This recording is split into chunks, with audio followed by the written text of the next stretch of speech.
Pelajaran 19.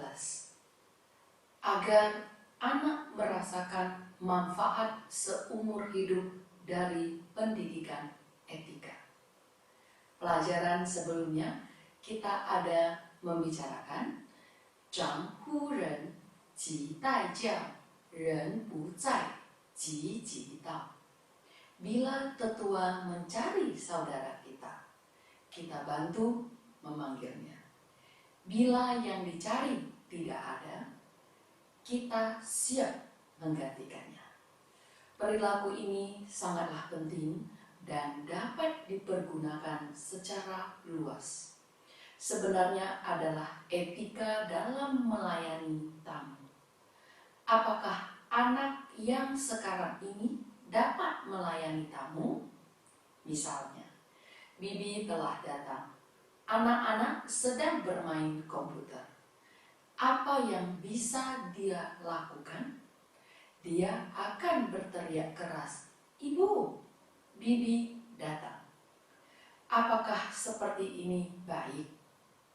Sudah terbiasa, dia telah belajar mengabaikan.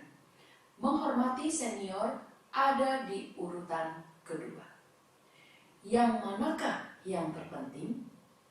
Kesenangan dirinya yang terpenting.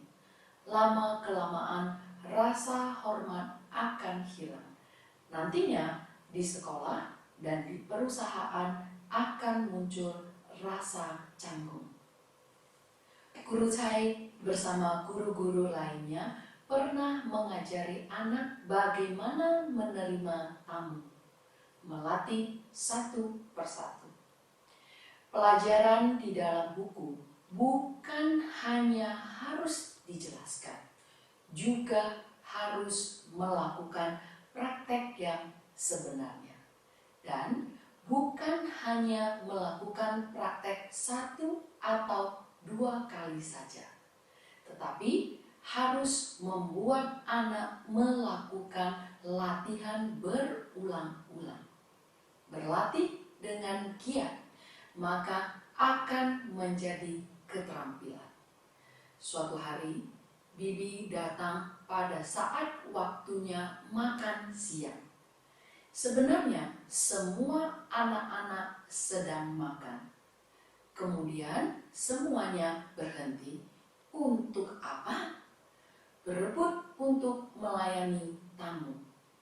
Saat anak-anak dapat menerapkan pembelajaran mereka, maka mereka akan sangat senang belajar. Bibi ini berjalan sampai ke depan pintu. 6 orang anak berbaris menjadi 1 baris. Dalam waktu bersamaan membungkuk dan berkata, "Apa kabar, Bibi?" Bibi ini tidak berani berjalan masuk ke dalam. Dia mengatakan, menerima pelayanan yang tak terduga ini membuat dia merasa luar biasa senang dan juga tidak tenang. Selama ini tidak pernah merasakan etika penerimaan yang begitu megahnya. Selanjutnya dia berkata lagi, seandainya anak generasi berikutnya semuanya seperti ini, maka kita akan sangat berterima kasih. Kemudian tamu berjalan masuk. Harus mengetahui bagaimana meletakkan sandal. Bagaimana meletakkan sandal? Harus diletakkan pada tempat di mana setelah tamu berjalan masuk dapat segera mengenakannya.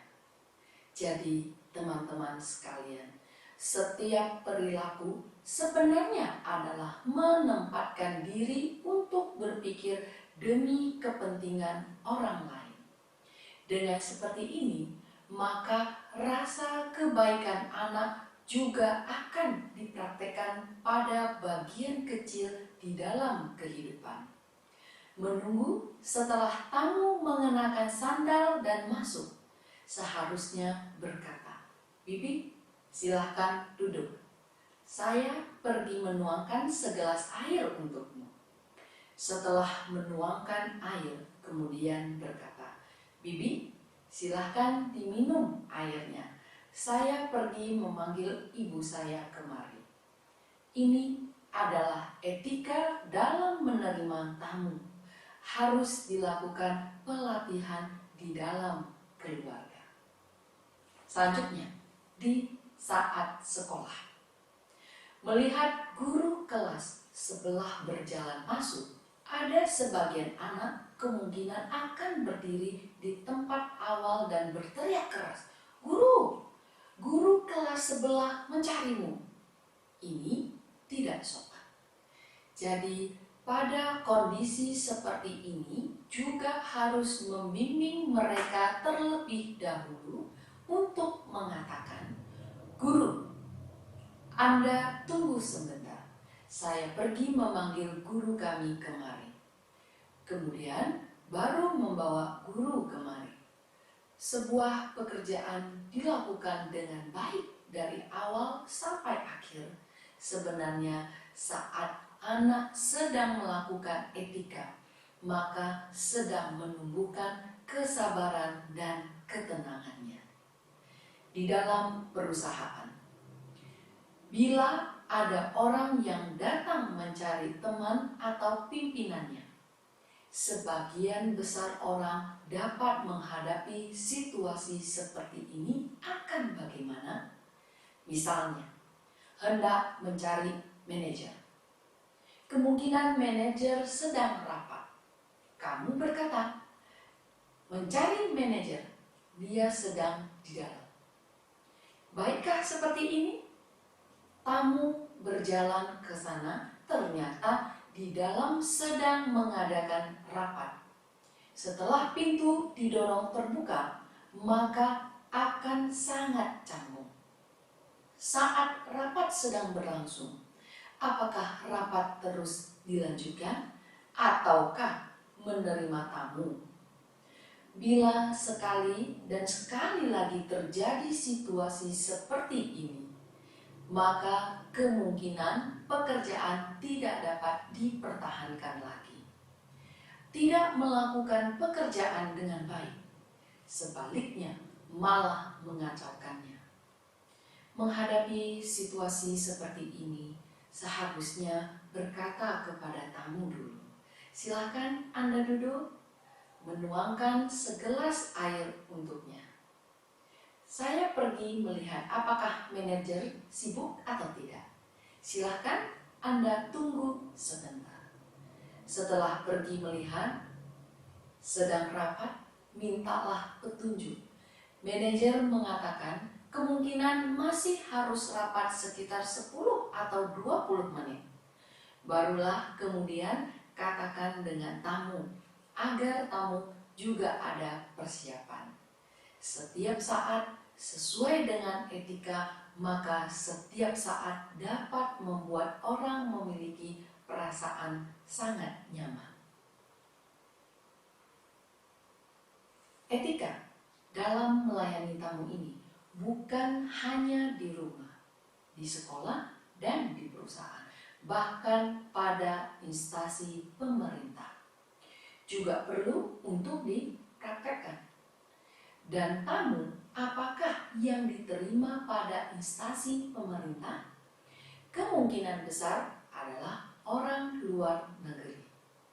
Bila yang bekerja di pemerintahan tidak memiliki etika, kemungkinan harus menanggung rasa malu sampai ke luar negeri, dan juga akan membuat rakyat negara tersebut kehilangan kepercayaan diri terhadapnya. Jadi etika sungguh sangatlah penting. Confucius mengatakan, "Bu xue li, wu yi li." Tidak belajar etika tidak dapat berdiri. Seseorang yang tidak memahami etika sangat sulit untuk berdiri di dalam masyarakat dan organisasi.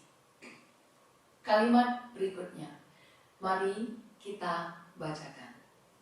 "Chen zun zhang, wu hu ming. Dui zun zhang, wu jian neng. 陆豫长即居一，长无言，退公立，骑下马，乘下车，过有待，白不语。称尊长，勿呼名. Bila memanggil yang dituakan, nama mereka jangan disebutkan. Menyapa atau memanggil senior, jangan langsung menyebut namanya. Sebenarnya juga merupakan semacam rasa hormat. Guru Chai ingat di dalam rumah memanggil kedua kakaknya, selalu memanggil kakak pertama dan kakak kedua. Tiba-tiba ada teman atau teman sekolah yang bertanya, "Siapa nama kakakmu?" Saat Guru Chai mengatakan nama kakaknya, merasakan ketidaknyamanan di seluruh tubuh. Merasa ada sedikit rasa tidak hormat.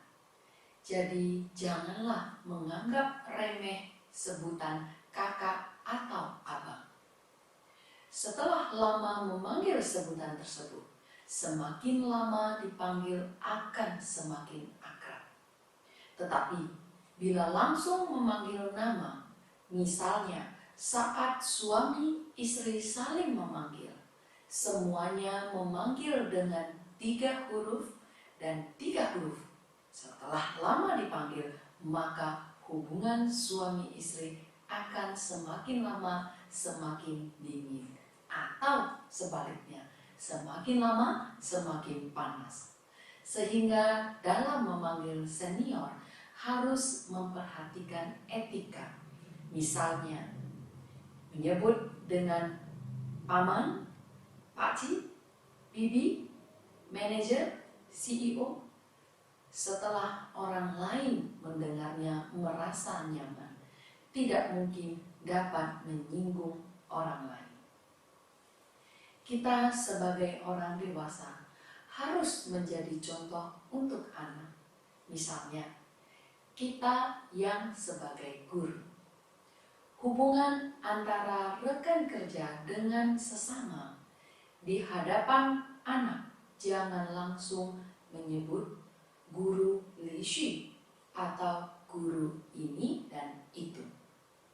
Jangan memanggil seperti ini, karena seperti ini juga sedang memanggil nama guru. Sebenarnya harus bagaimana memanggil? Guru Chen, Guru Chai. Ini juga memberikan sebuah contoh untuk anak.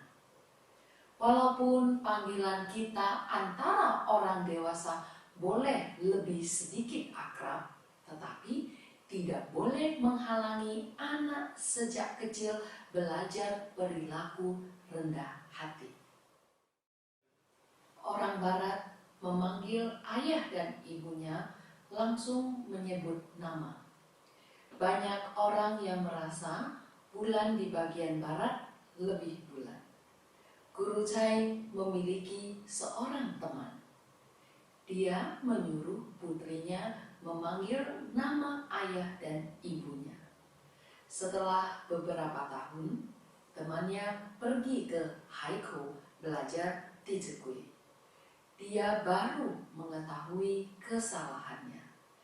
Dia dengan putrinya telah memiliki posisi dan kekuasaan yang sama. Saat ini sudah tidak mudah diajari. Jadi, sikap memanggil harus ditegakkan dengan sikap menghormati dan rendah hati antara tua dan muda serta junior dan senior.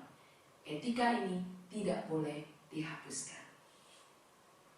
Dui zhengzhang, wu jianneng. Terhadap senior, rendah hatilah, jangan angkuh. Sebelumnya, kita juga pernah menyebutkan, anak memiliki bakat. Kita harus membimbingnya. Di manakah tujuan belajar bakat? Teman-teman sekalian, kamu membawa anak mempelajari begitu banyak keterampilan. Untuk apa? Ini sangat penting. Tujuan kamu akan membimbing anak berjalan ke arah ini. Guru saya memiliki seorang murid. Dia les tambahan sebanyak 4 pelajaran.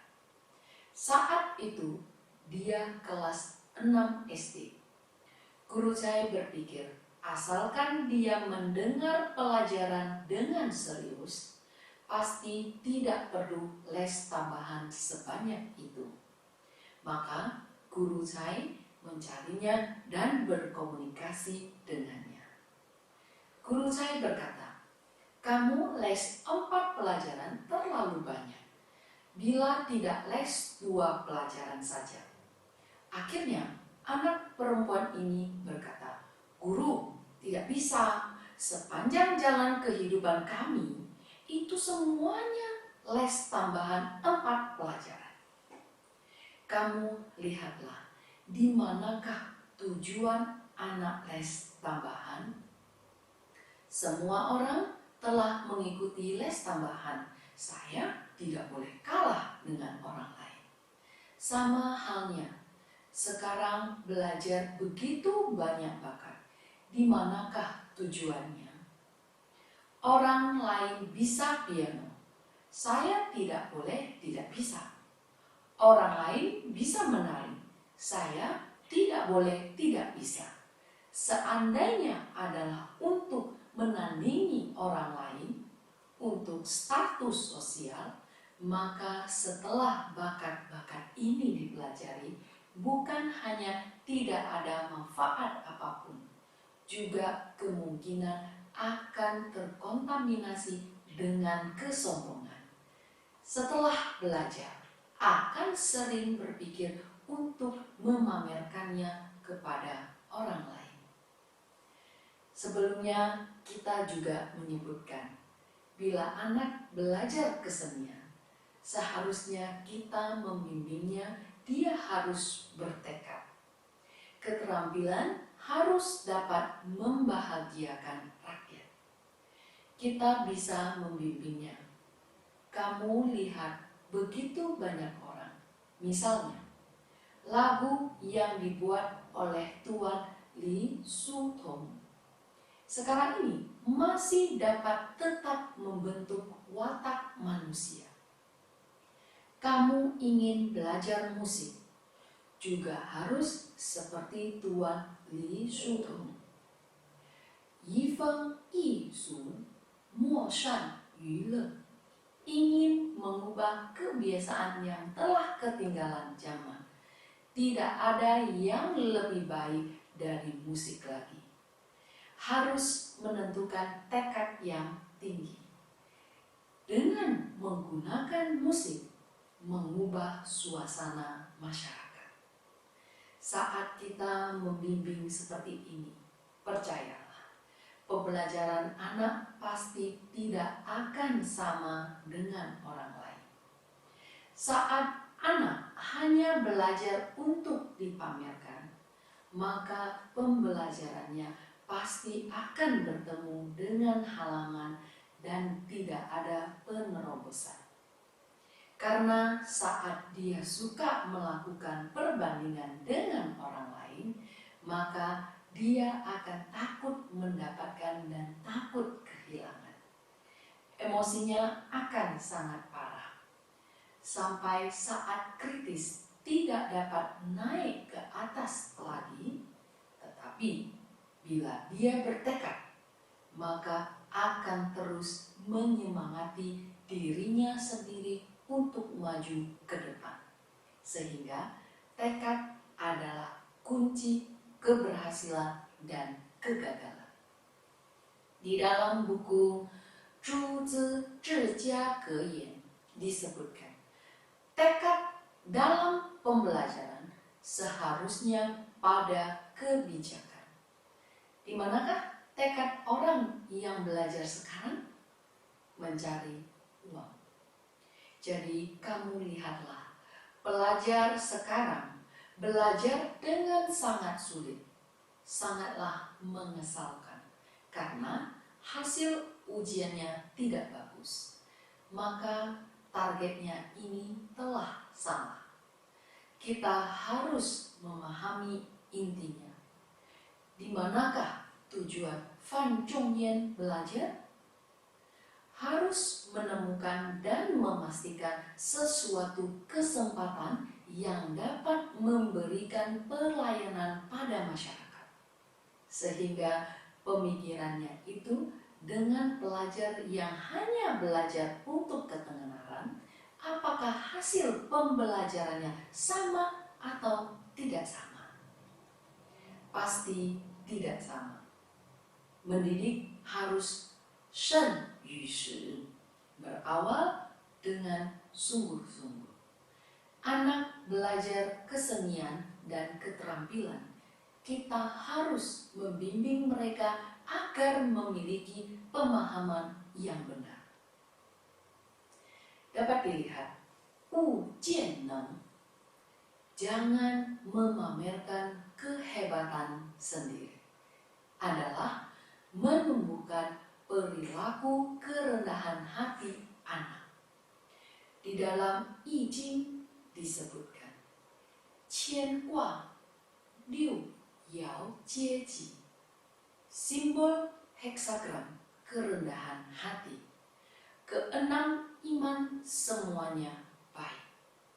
Di dalam ke-64 heksagram, setiap simbol heksagram memiliki pencampuran kebaikan dan keburukan.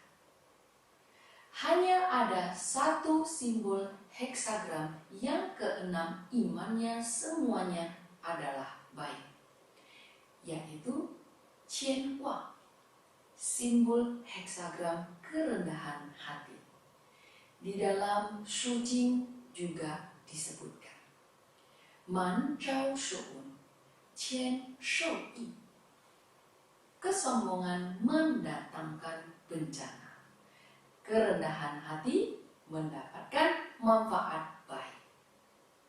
Jadi seorang anak yang mengerti akan kerendahan hati, maka dia tidak akan mengarah ke ketidakberuntungan. Halaman keempat Liao Fan Shi Xu adalah mendeskripsikan manfaat kerendahan hati. Tuan Yuan Liaofan juga pernah ikut serta ujian sarjana berkali-kali. Setiap kali dia mengamati dengan teliti, menemukan ada sebagian orang yang sangat rendah hati, sangat hormat dan sangat rendah hati kepada orang lain, walaupun ada beberapa yang usianya sangat muda. Tetapi dia merasa mereka pasti akan lulus. Kenyataannya sama dengan yang diperkirakan. Semua orang yang rendah hati mendapatkan kelulusan. Jadi kita juga harus setiap saat mengingatkan anak agar rendah hati. Betapa tingginya bakat kita. Apakah semuanya didapatkan dengan mengandalkan diri sendiri? Tidak. Dalam proses pertumbuhan kita, ada banyak sekali orang yang memberikan dukungan dan menjaga kita.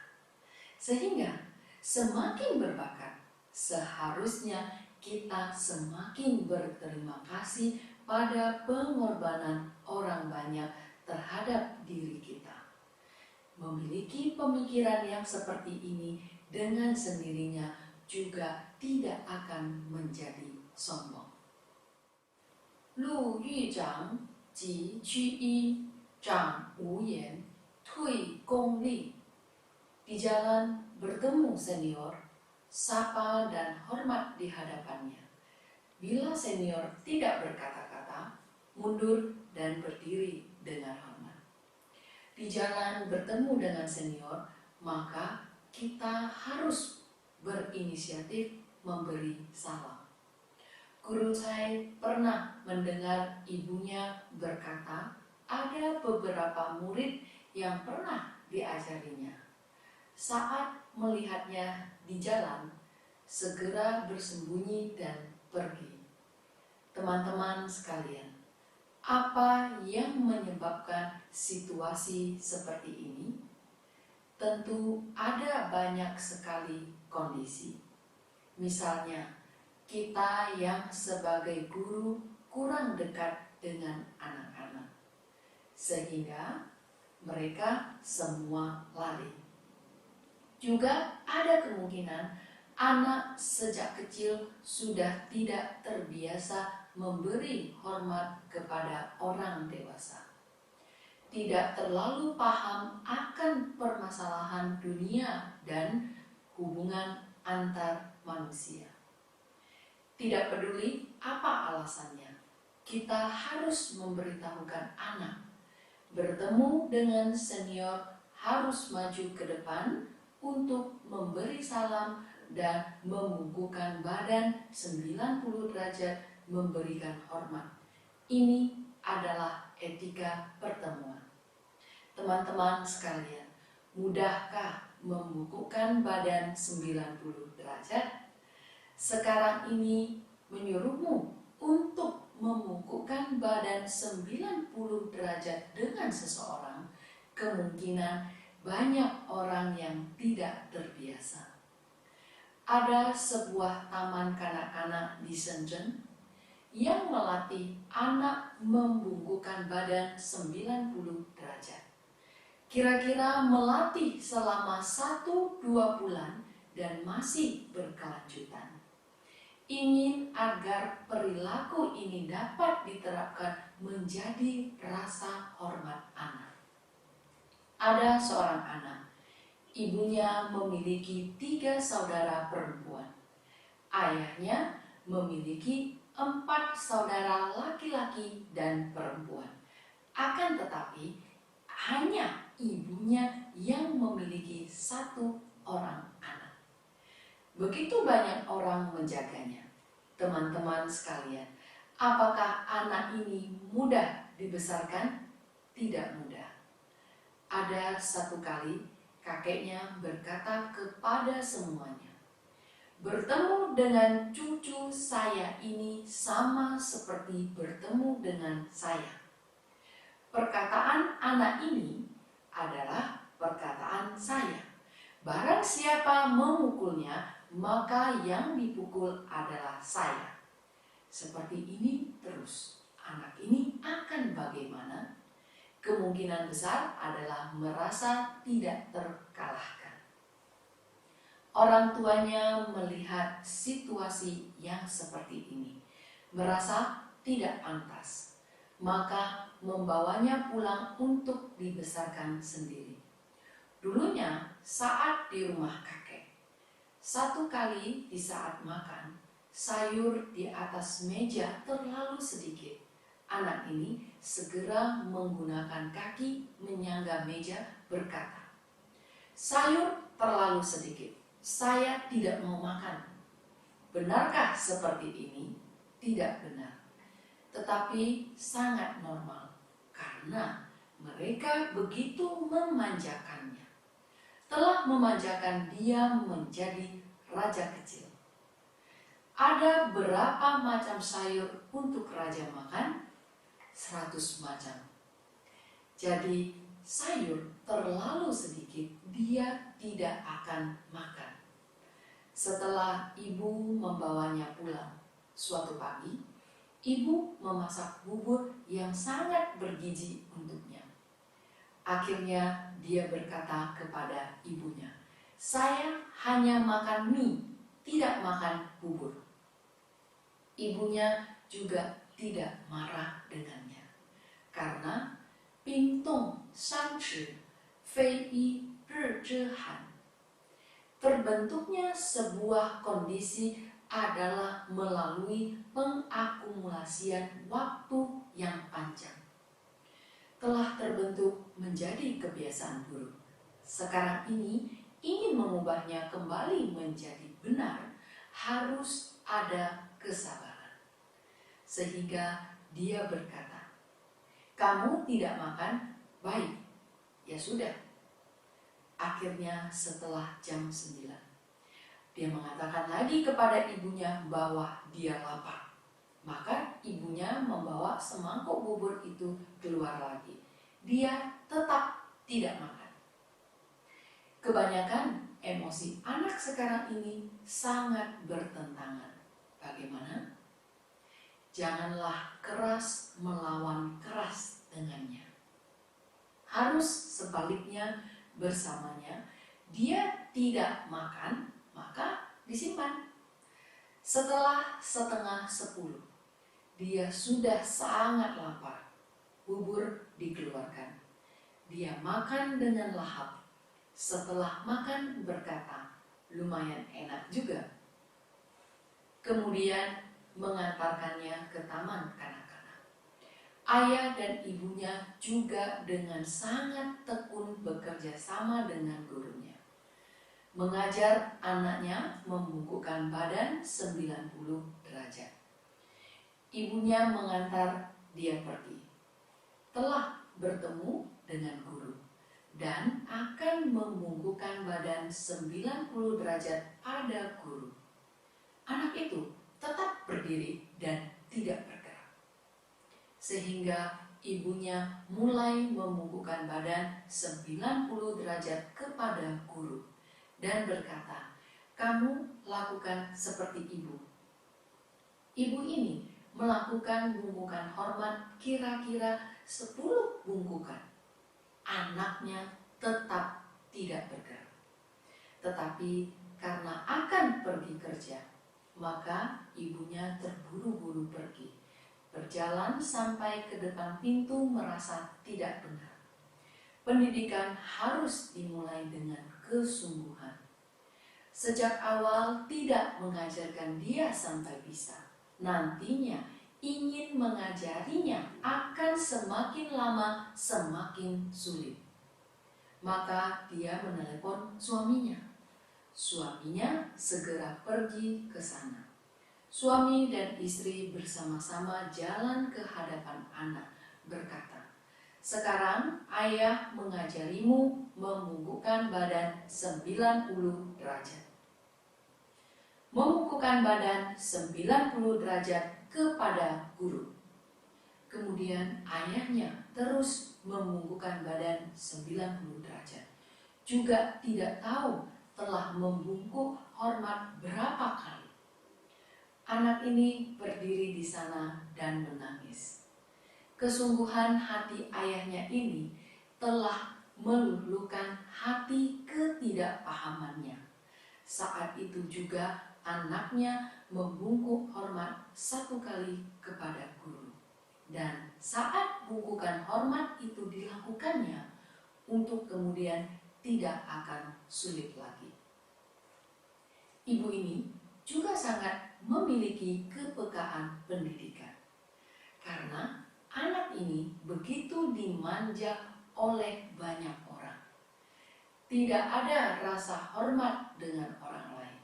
Sehingga dia setiap saat selalu menjinakkan kesombongan anak ini. Berharap dia tumbuh rasa hormat. Setiap kali mereka akan meninggalkan daerah kecil, bertemu dengan personil keamanan, maka dia memanggil anaknya, "Sini, beri salam pada paman. Salam selamat pagi." Anak ini setiap kali selalu tidak mau. Ada 1 kali ibunya berkata kepada anaknya, "Hari ini kamu tidak membungkukkan hormat, maka kita tidak akan pergi." Anak tetap tidak membungkuk hormat. Maka dia berkata kepada anaknya, "Setiap orang yang biasa sampai pada pemimpin negara, semuanya berkontribusi pada masyarakat. Semuanya layak kita hormati. Usiamu masih begitu kecil. Orang tualah yang menjaga dan merawat. Dan masih ada begitu banyak orang yang melayanimu. Misalnya, paman keamanan ini. Jadi seharusnya kamu berinisiatif untuk berterima kasih dengan paman ini, memberi salam pada paman. Ibu mendidik anak ini di depan personil keamanan.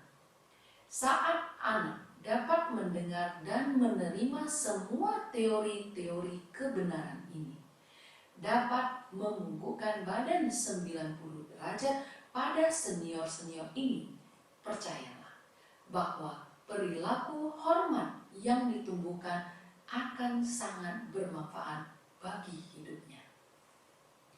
Generasi muda bertemu dengan generasi tua boleh menggunakan membungkukkan badan 90 derajat. Antara orang dewasa dengan orang dewasa sekarang ini kebanyakan menggunakan cara apa? Berjabat tangan. Hal-hal kecil apa yang seharusnya diperhatikan dalam berjabat tangan? Misalkan, siapakah yang mengulurkan tangan terlebih dahulukah yang sesuai dengan etika? Antara senior dan junior, siapakah yang mengulurkan tangan dulu? Senior mengulurkan tangan dulu, junior barulah mengulurkan tangan. Bila tidak, maka kita membungkukkan badan 90 derajat saja sudah bisa. Antara atasan dan bawahan, siapakah yang seharusnya mengulurkan tangan dulu? Atasan yang mengulurkan tangan dulu.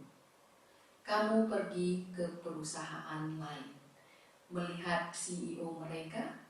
CEO masih belum mengeluarkan tangan.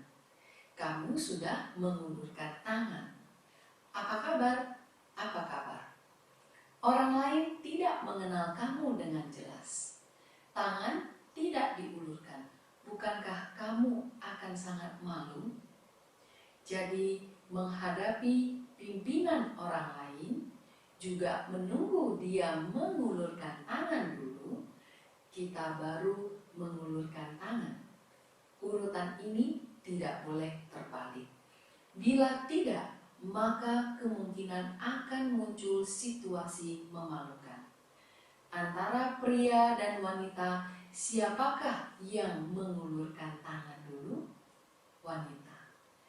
Bila pria yang mengulurkan tangan, orang lain tidak bersalaman denganmu, kamu juga akan merasa sangat malu. Ini adalah masalah urutan. Dan ada lagi, saat kita berjabat tangan harus memperhatikan masalah sikap. Kita berjabat tangan dengan teman.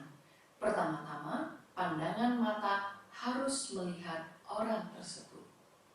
Bila pandangan mata tidak melihatnya, orang tersebut akan merasa kita tidak tulus.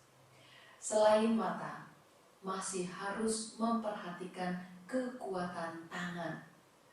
Tenaga jangan terlalu kuat. Bila tidak, maka akan membuat orang merasa kesakitan. Tetapi juga tidak boleh terlalu lemah. Sama seperti melalui gerakan. Hanya menyentuh sesaat, juga tidak ada ketulusan hati. Kemudian juga harus memperhatikan waktu berjabat tangan. Tidak boleh terlalu lama. Bila tidak, maka orang tersebut tidak mengetahui kapankah kamu akan melepaskan tangan. Terutama kita kaum pria saat bertemu dengan wanita yang cantik, bagian ini lebih harus diperhatikan. Saat kita setiap saat dapat memperhatikan, maka orang lain akan merasa sangat senang berjabat tangan dengan kita. Setelah berjabat tangan, harus saling memperkenalkan diri.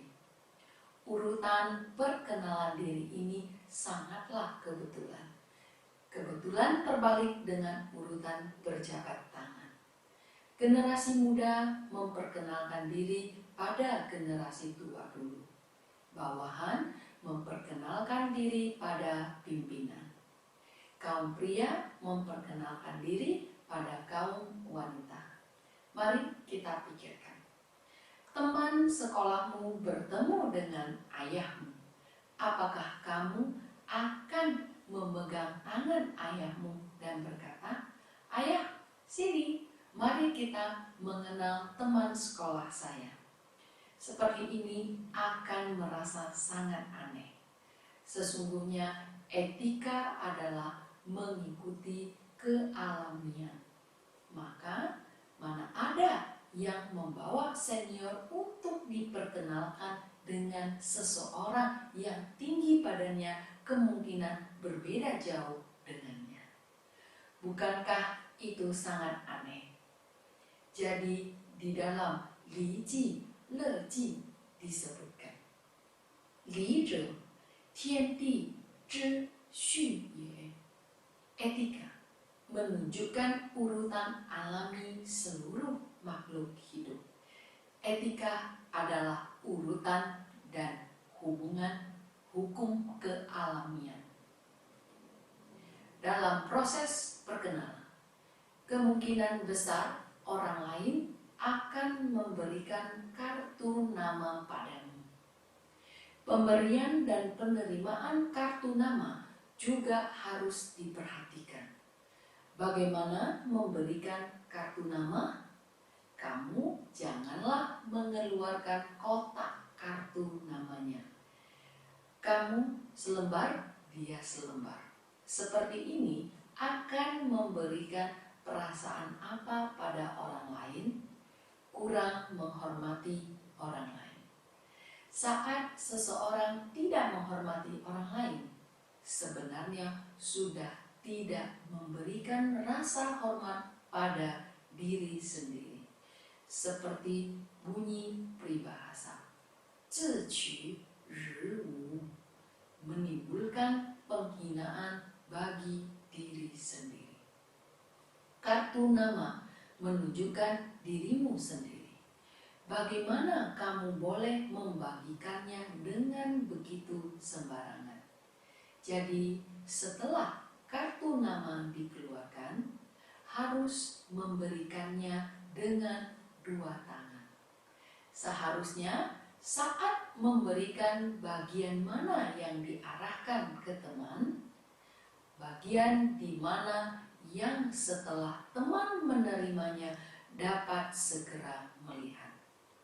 Bila kamu memberikan dengan terbalik, dia masih harus memutarnya kembali untuk melihat. Bagian-bagian kecil ini juga menunjukkan bahwa kamu setiap saat berpikir demi kepentingan orang lain. Setelah kartu nama diterima, harus melihat sekilas. Bila dia adalah general manager atau kepala bagian, maka kita boleh memanggilnya dengan general manager dan atau kepala bagian. Dia juga akan merasa sangat suka. Jadi terlebih dulu kamu harus melihat marga dengan baik. Misalkan dia bermarga Chen, maka berkata, "Kepala bagian Chen, apa kabar Anda?" Setelah diterima marganya saja tidak kamu lihat dengan jelas, saat akan duduk untuk melakukan perbincangan, barulah dikeluarkan dan dilihat, maka akan merasa memalukan dan bersalah. Setelah menerima kartu nama, seharusnya diletakkan di mana? Banyak sekali orang yang langsung meletakkannya di meja makan. Saat makan, tetesan sup terjatuh di sana sini. Kemungkinan setelah orang tersebut melihat kartu nama saya? Apakah dia akan bekerja sama denganmu? Apakah akan bekerja sama denganmu? Kamu begitu tidak menghormati kartu namanya. Maka kesan yang diberikan sangat tidak bagus. Dan setiap saat ada kesopanan, maka akan memberikan kesan yang sangat baik kepada orang lain. Akan membangun sebuah jembatan persahabatan dengan orang lain. Pembicaraan utama di atas adalah etika pertemuan antara orang luar. Maka bagaimana dengan orang tua sendiri? Banyak sekali mahasiswa yang setelah pulang ke rumah menyapa ibu sama seperti mencodok kecap. Setelah selesai dicodok, lebih sibuk dari biasanya di sekolah. Apa yang disibukkan? Mencari sekumpulan teman sekolah. Apakah ada situasi seperti ini? Kamu lihatlah betapa sulitnya ayah dan ibu menunggu kepulanganmu. Kemungkinan ada banyak sekali yang ingin dikatakan padamu. Kamu malah mengabaikan perasaan orang tua. Hal yang seperti ini juga pernah Guru Chai lakukan. Di sini Guru Chai dengan bersungguh hati menunjukkan penyesalan. Seharusnya setelah selesai memberi salam dengan orang tua, meletakkan tas jinjing, segera menghampirinya untuk berbicara dengan orang tua.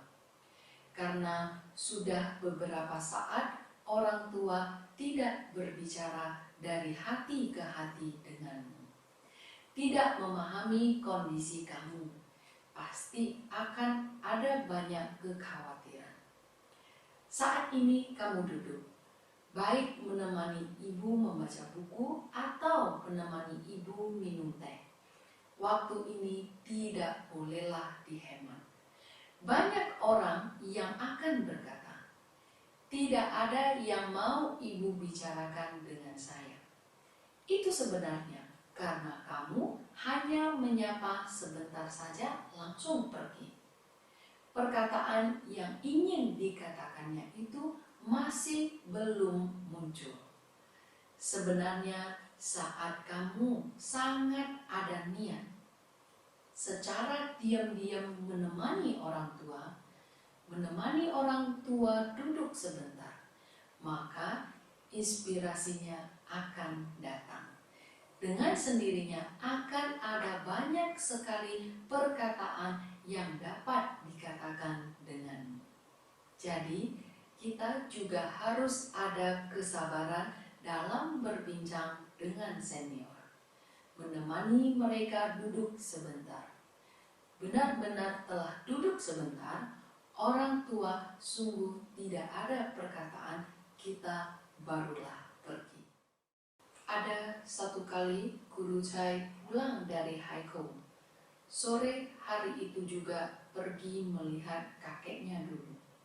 Selesai melihat kakek, malamnya pulang ke rumah. Semuanya diletakkan, berbincang dengan ayah dan ibu dulu. Sekali perbincangan adalah berbincang selama 2-3 jam.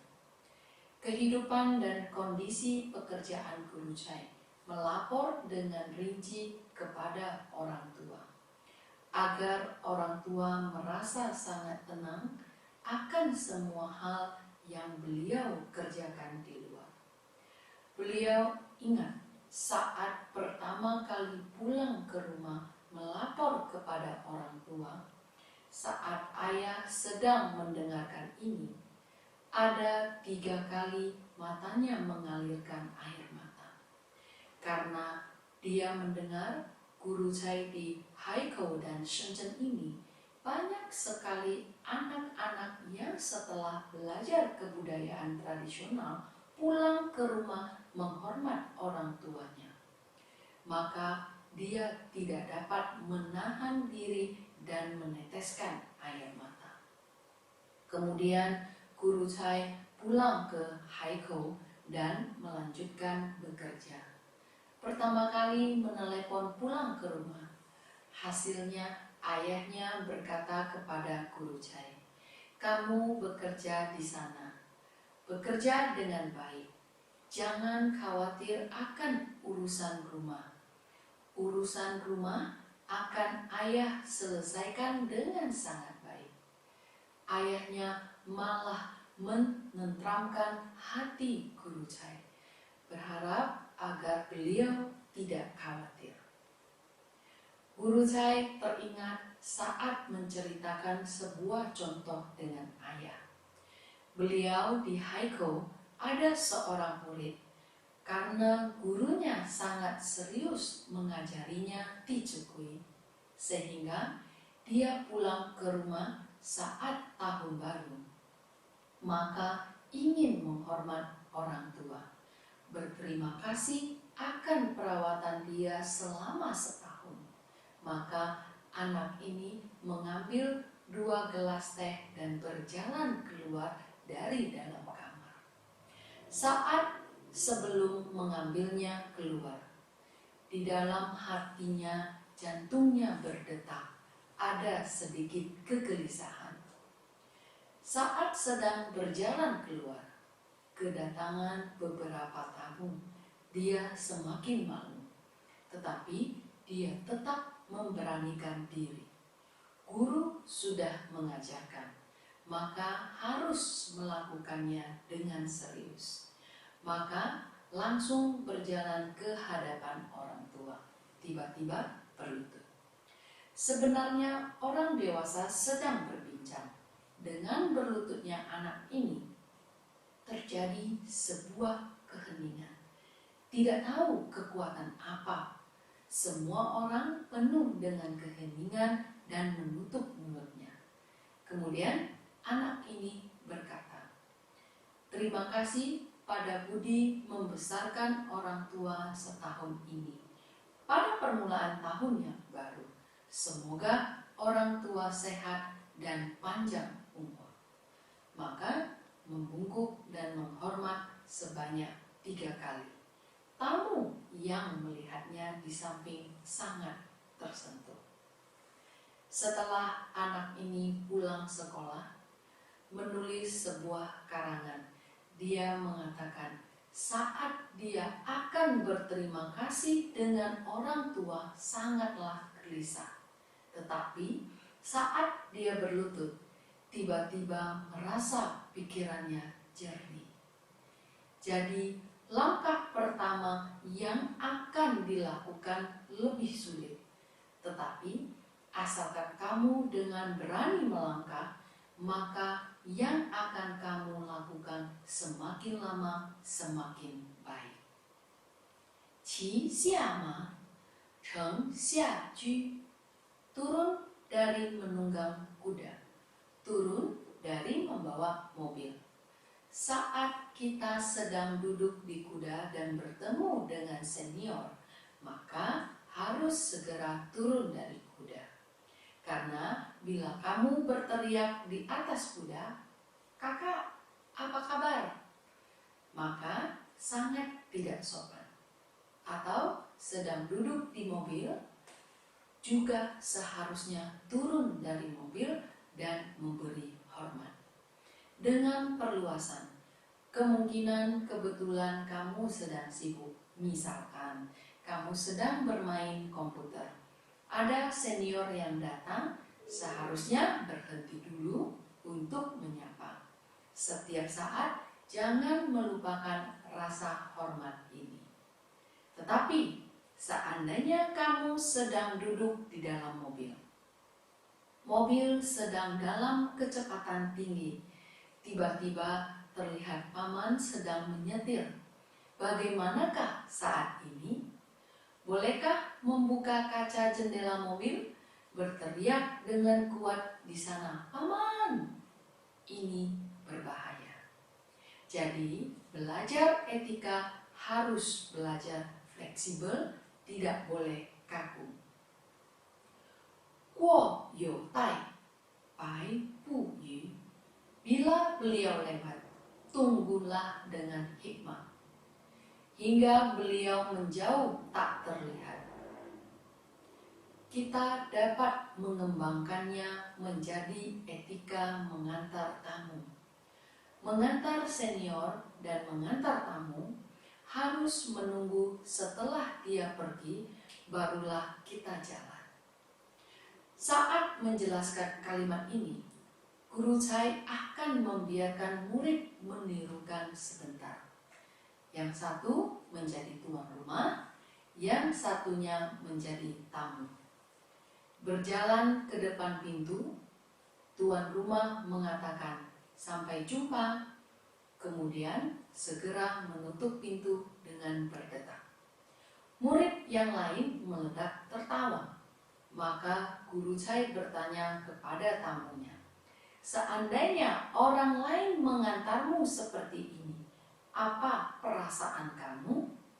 Dia berkata, "Sepertinya ingin sekali mengusir saya pergi. Lain kali saya tidak akan datang lagi." Selain melakukan praktek yang sebenarnya, Guru Chai juga akan berdiskusi. "Murid-murid sekalian, kamu merasa bagaimanakah mengantar tamu yang paling sesuai?" Banyak sekali anak-anak yang mulai berpikir. Ada yang berkata mengantar dia ke depan lift. Setelah naik lift dan turun, kita barulah pulang. Dengan seperti ini, maka apa yang dirasakan di dalam hati tamu sangat penuh kehangatan. Bagaimana bila tidak ada lift? Kita mengantarnya ke depan tangga, barulah kita kembali. Orang zaman dulu saat sedang mengantar senior dan guru, sungguh-sungguh telah melakukan guo you tai, bai bu yu. Bila beliau lewat, tunggulah dengan hikmah. Hingga beliau menjauh tak terlihat. Guru sudah berbelok, tidak terlihat bayangan guru lagi, orang barulah pergi. Guru Chai pergi belajar ke Australia. Malam harinya setelah guru selesai memberikan pelajaran, kami bersama-sama mengantar guru ke tempat tinggalnya. Guru Chai akan terus berdiri di sana, menunggu setelah guru masuk ke dalam kamar. Guru Chai barulah pergi. Teman sekolah yang lain merasa sangat heran mengapa Guru Chai terus berdiri di sana. Maka Guru Chai berkata kepada mereka, "Tunggu senior berlalu. Setelah 100 langkah, baru tinggalkan." Sebenarnya saat Guru Chai melakukan perilaku ini, di dalam hati sungguh merasa sangat senang. Karena saat mengantar guru, yang terus-menerus timbul dalam pemikiran Guru Chai adalah, seandainya Guru Chai tidak bertemu dengan guru di dalam hidupnya, maka kebijaksanaan Guru Chai tidak akan terbuka. Pikiran terus-menerus terganggu. Karena adanya pengajaran guru setiap saat, kehidupan Guru Chai barulah memiliki begitu banyak perkembangan. Jadi, tujuan mengantar kepergian guru, niat hatinya adalah sebuah rasa terima kasih dan menghargai jodoh dengan guru ini. Hubungan antara manusia dengan manusia pada zaman dulu sangat memiliki rasa persaudaraan. Sungguh memiliki sebuah rasa persaudaraan, barulah dapat menuliskan begitu banyak puisi yang sangat membuat orang tersentuh. Pelajaran kita ini sampai di sini dulu. Terima kasih semuanya. Salam Tijekui.